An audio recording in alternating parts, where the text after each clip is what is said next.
Is Ferrari really on the right track, or has Charles Leclerc just revealed secrets that were hidden in the corridors of the traditional Italian team?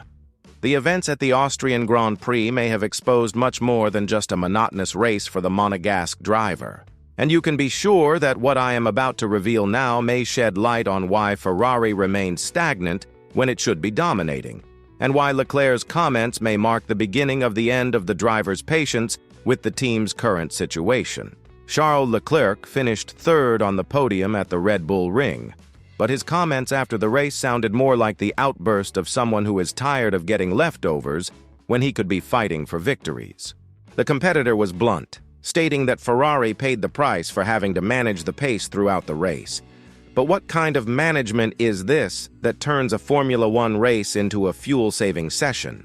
And why is Ferrari still being forced to make such concessions when other teams are able to get maximum performance out of their cars without so many complications? Let's look at the data that is truly relevant here, because the situation is more serious than it appears.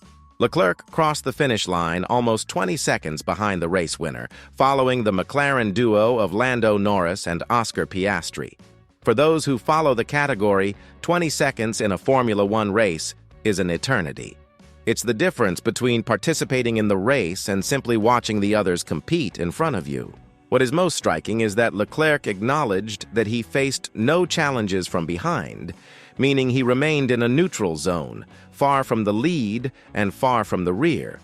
The Ferrari driver was relentlessly honest in his assessment of his own performance, and this should set off alarm bells in Maranello.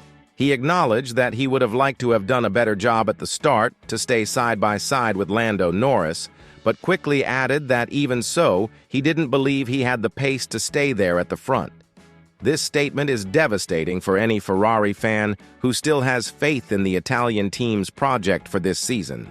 Leclerc was even more direct in describing his race from the first corner to the checkered flag as extremely monotonous. Imagine a Formula One competitor competing at the highest level of world motorsport, describing his own race as monotonous. This is not common and shows that something is very wrong within Ferrari. When a driver uses the word monotonous to describe a Formula One race, you understand that the situation is critical. And the situation doesn't end there, because it becomes even more disturbing when we examine the technical aspects. During the live broadcast, we all heard the team radio instructing Leclerc to perform a lift and coast, which basically means easing off the accelerator and allowing the car to coast to save fuel or manage a technical issue.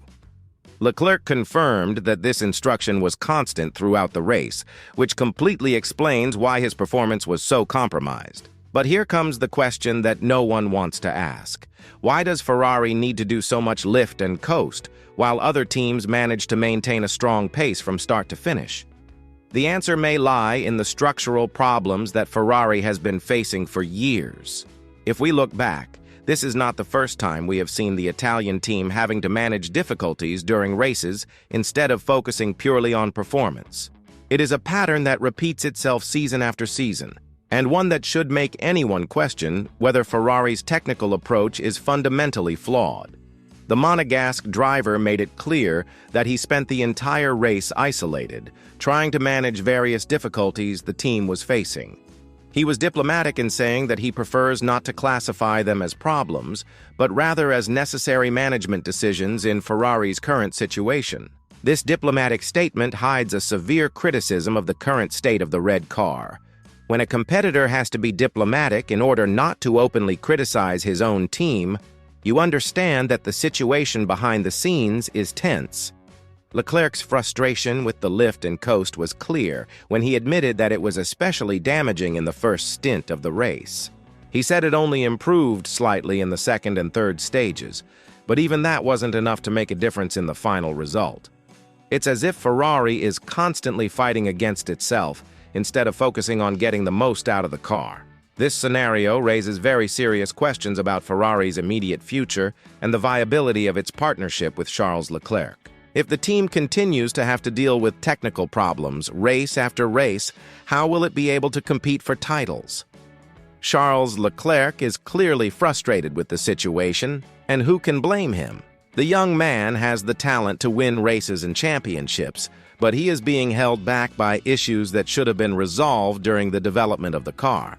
The situation becomes even more worrying when we compare it to McLaren, which has clearly found the right path in development and is now reaping the rewards with Norris and Piastri finishing 1-2. Meanwhile, Ferrari seems to be stuck in the same place, managing problems instead of solving them once and for all. McLaren has managed to make a quantum leap in performance, while Ferrari remains hostage to the same chronic problems. Let's look at the numbers that really matter. Leclerc has secured his 4th podium finish of the season, but how many of those positions were achieved on merit, and how many were the result of favorable circumstances? When you look at it coldly, Ferrari is not winning races because it is superior, it is just capitalizing when other teams stumble. This is not sustainable for a team that should be fighting for titles. What worries me most is Leclerc's apparent conformity to the situation. A competitor of his caliber should not be satisfied with podiums achieved by default.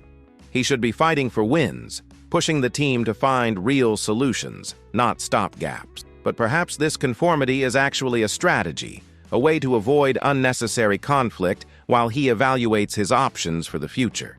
Leclerc's statements also reveal a structural problem at Ferrari that goes far beyond the car itself. If the team cannot put a competitive car on the track without having to make constant concessions during the race, then there is something fundamentally wrong with the Italian team's technical approach.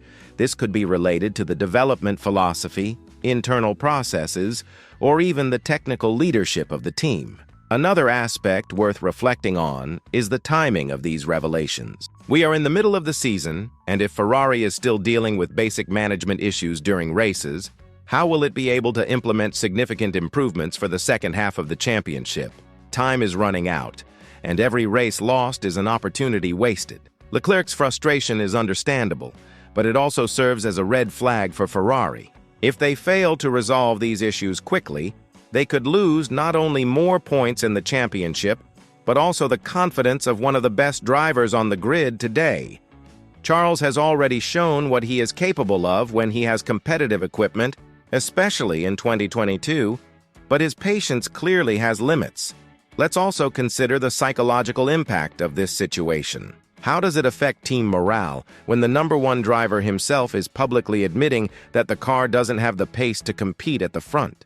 How do the engineers and mechanics feel when they hear that the race was boring? These psychological factors can be just as damaging as the technical problems themselves.